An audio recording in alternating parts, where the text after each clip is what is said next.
Nice. Hello and welcome to Wellness with Dipal. I am your host, Dipal Shah. Thank you so much for being here today. And I have a wonderful guest. But what we're going to talk about today is turning your mess into a message.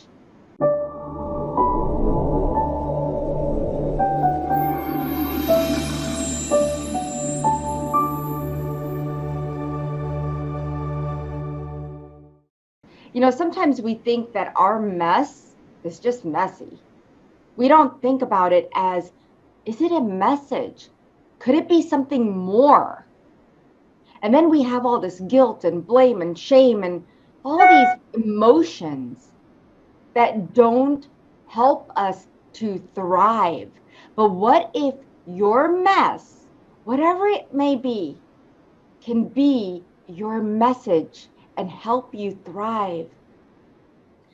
Now, today I have with me Nicole, who's going to be talking about turning your mess into a message. Her name is Nicole Seeger. And let me tell you about Nicole.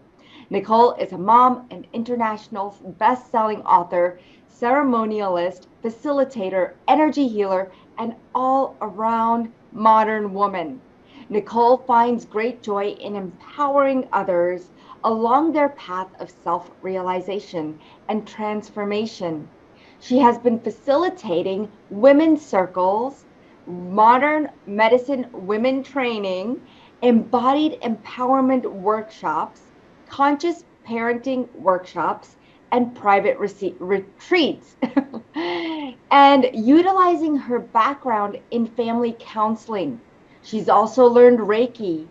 She also is a breath work facilitator, and I love breath work, teacher, mentor, and shaman. And I want to welcome her here today to our show. So, welcome, Nicole. It's so wonderful to have you here. We've had you on the Global Gathering before, and you've been just amazing.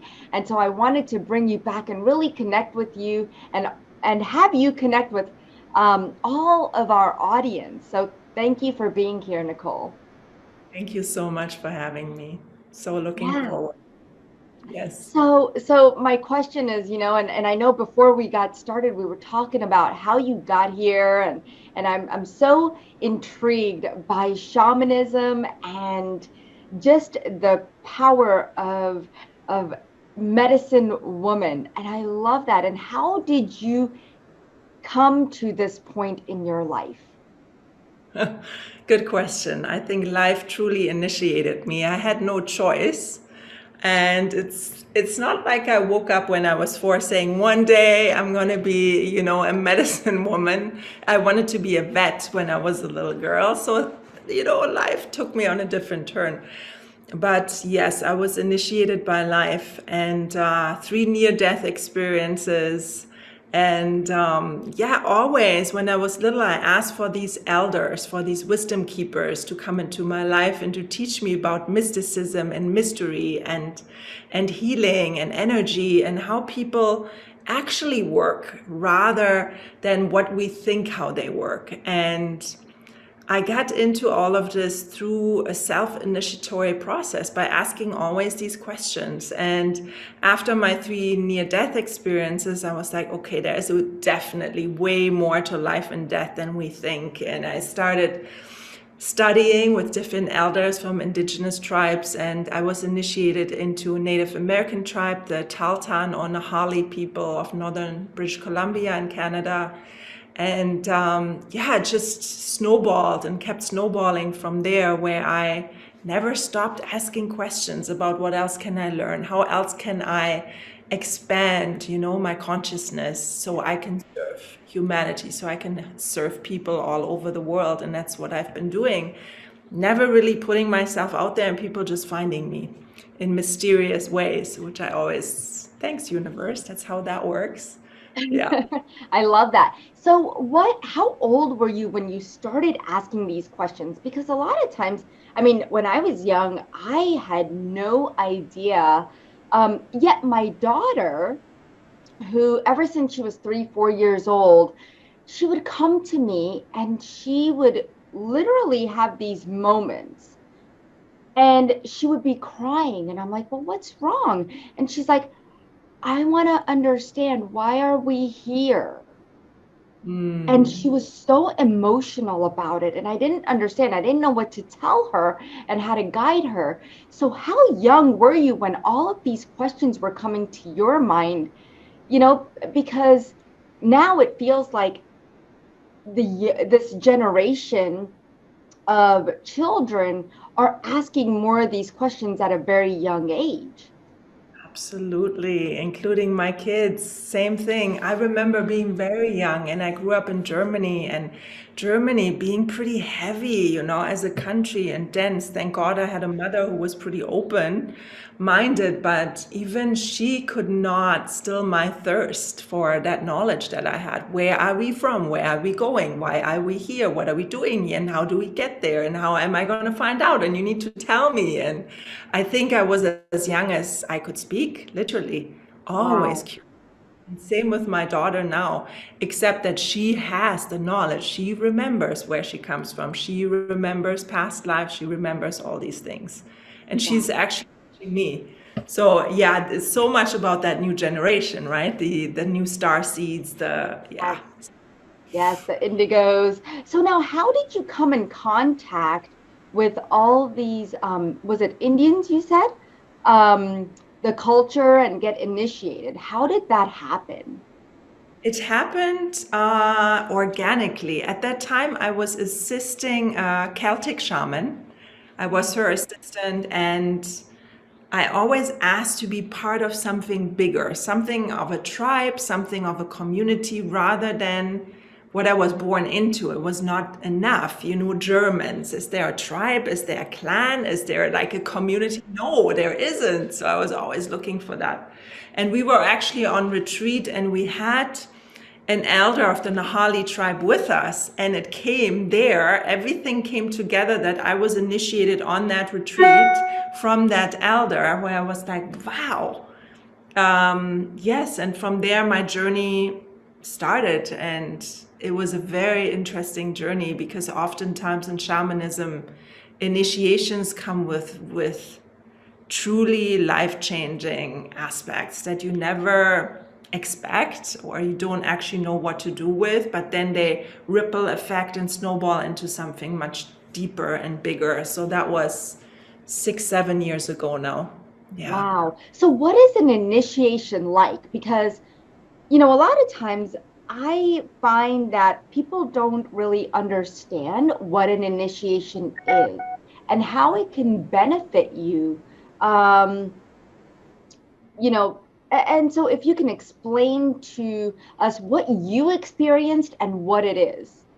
Yes. So in olden days, to give you an example of shamanism and initiations, a person that was set out to be a shaman, to be initiated, and that was multi-generationally, they would be buried alive in a place they haven't been yet, and preferably naked, and had to dig their way out of that grave and find their way home through the help of spirits, through the help of a vision quest, back to their village. So that was their initiation or their initiatory process. So in my case, thank goodness, Wow. that was not that intense. For me, I had to go through a vision quest, which is still connecting to spirit and understanding, why I'm here and why I'm choosing this path to be of service to humanity and to be supportive and to put myself and mostly my ego out of the way. So the things that I feel I need or I want are secondary. It's really this communion with spirit, and what comes through is then being translated into my next offer, my next whatever that is.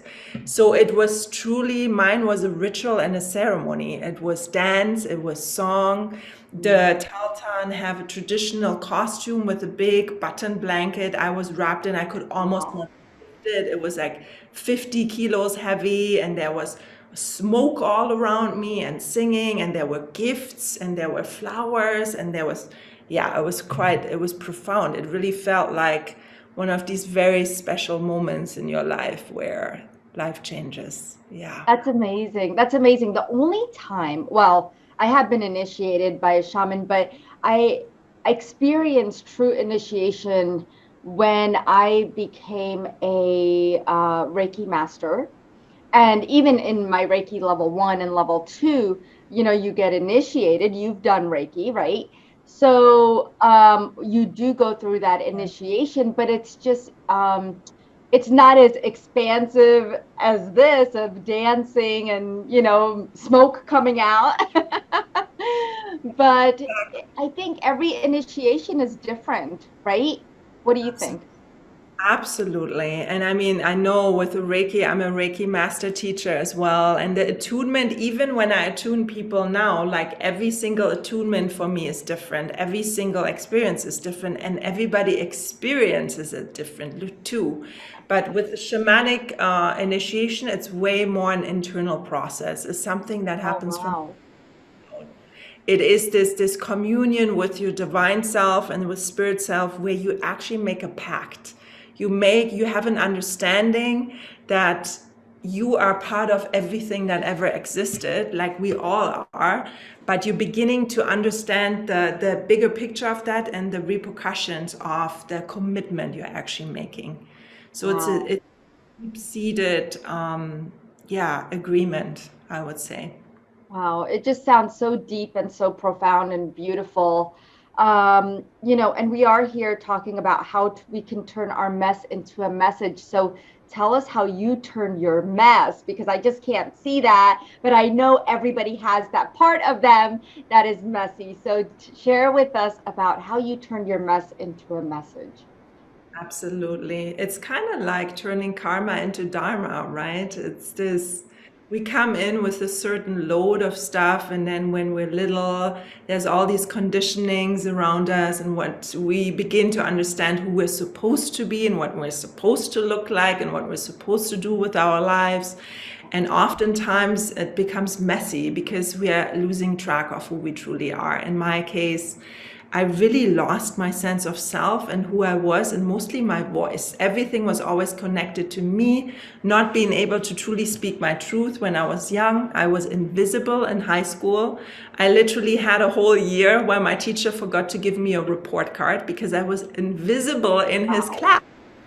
And that left a deep imprint in me where I thought, well, if I'm really invisible, what does that say about me? Am I not important? Am I not enough? Am I not worthy of being seen and acknowledged? So that was my big mess, that I felt invisible and not, just not there, not part of life, truly. So understanding that nothing ever happens to us but for us. And for me, that took 30 years to figure that part out, that this actually all happened to show me the duality of what I was going to do when I grew up, basically.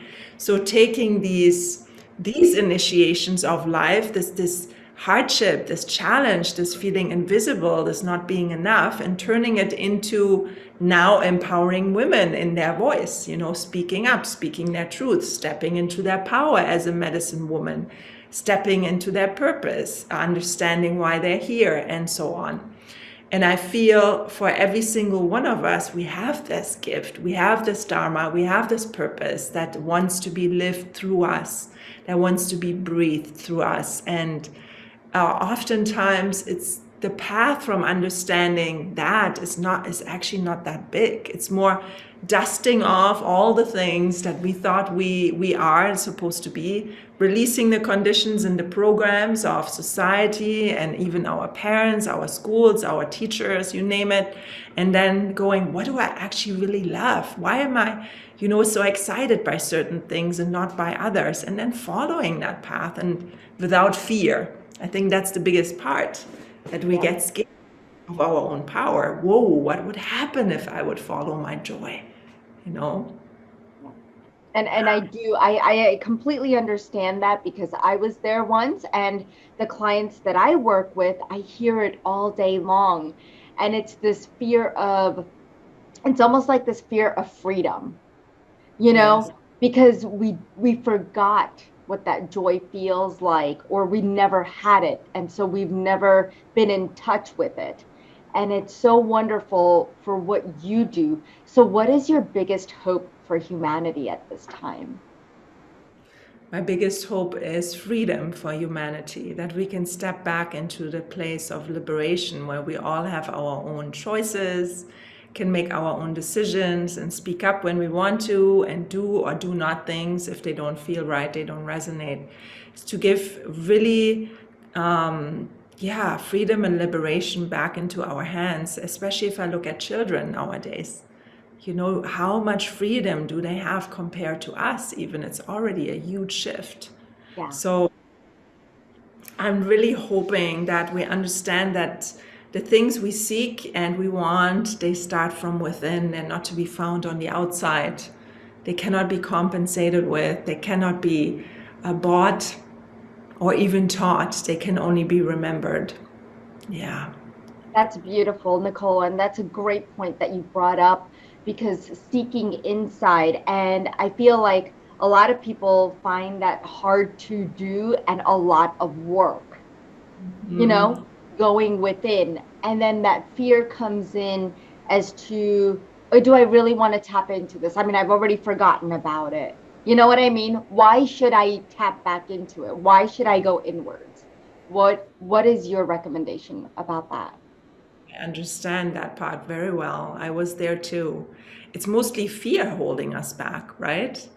I feel when we understand and we get a glimpse of what's on the other side of that fear, then it's worth it. Then we understand that joy is on that other side, and our innate state, which is really happiness and bliss and freedom and joy and play and wonder and unconditional love. So my thing is to go in and to not be afraid to look with the magnifying glass, at our shadow. And I don't even call it shadow work. I call it shadow dancing.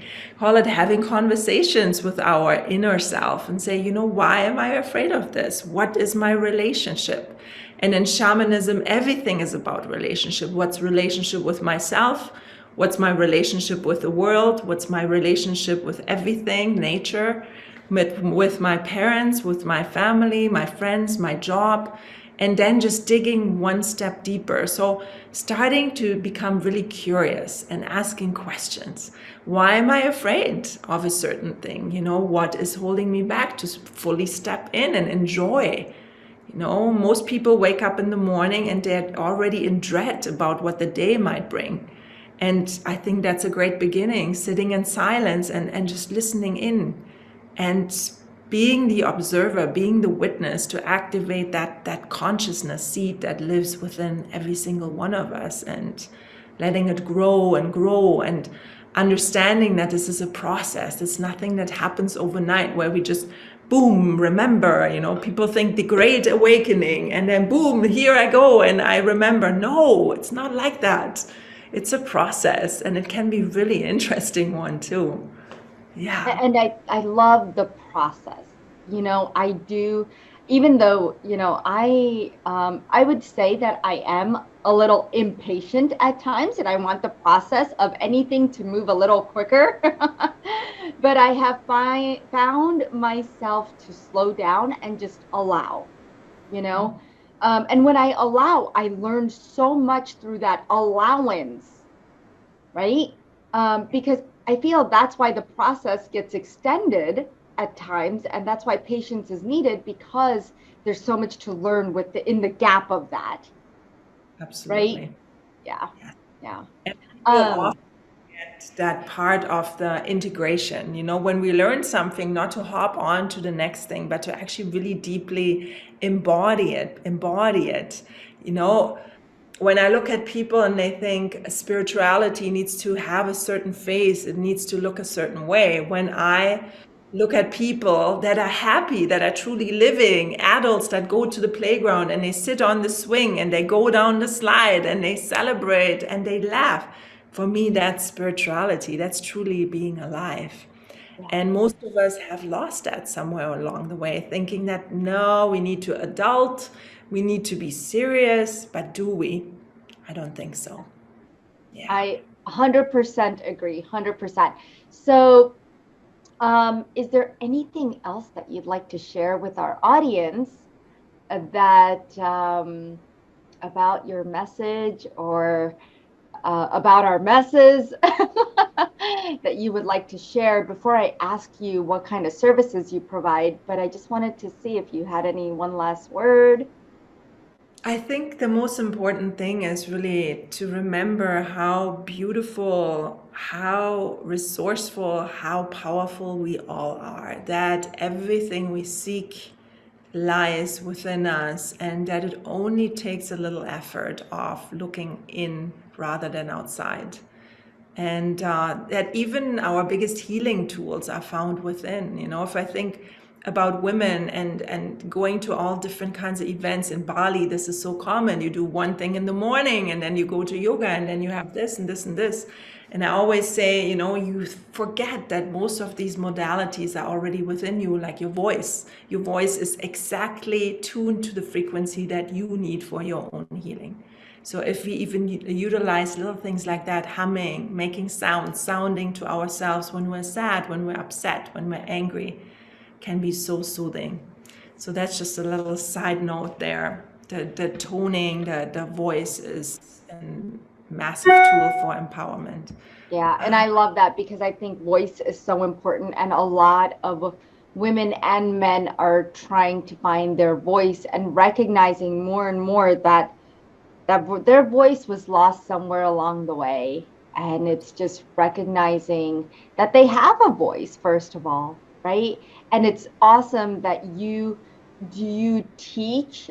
So let's get to your services. What kind of services do you provide to your clients? And is it just local or is it global? It is global. I've been working with people all over the world, and I've been traveling, holding retreats. But the funny thing with me is that I do not pinpoint what I do to one specific thing, because I truly, since my initiation, I listen to what is needed at the moment, and that's what I put through up to my capacity. If it's something that I can share, I will share it. So I've been really interested and really sharing mostly about empowerment. Anything to do with your own empowerment, of your voice empowerment, to healing empowerment. And I think in the last year, I've been holding over 50 workshops, over 13 courses, and I had about 3 sessions a day continuously. And yeah, it all comes back to activating the inner guru, in activating the inner healer. So, for example, right now I'm launching a master healer course where people will learn the things that it took me 15 years to master, and they will learn this in 12 weeks. But I guess my signature program is a Becoming Modern Medicine Woman program, which is a 12-week program, one-on-one with me. And we go through things like voice activation and shadow dancing and spirit talking. And yeah, so a modern twist to the shamanic world of what a modern medicine woman looks like, and how she does all the cool things while having a family and maybe even running a job and being busy and all the things.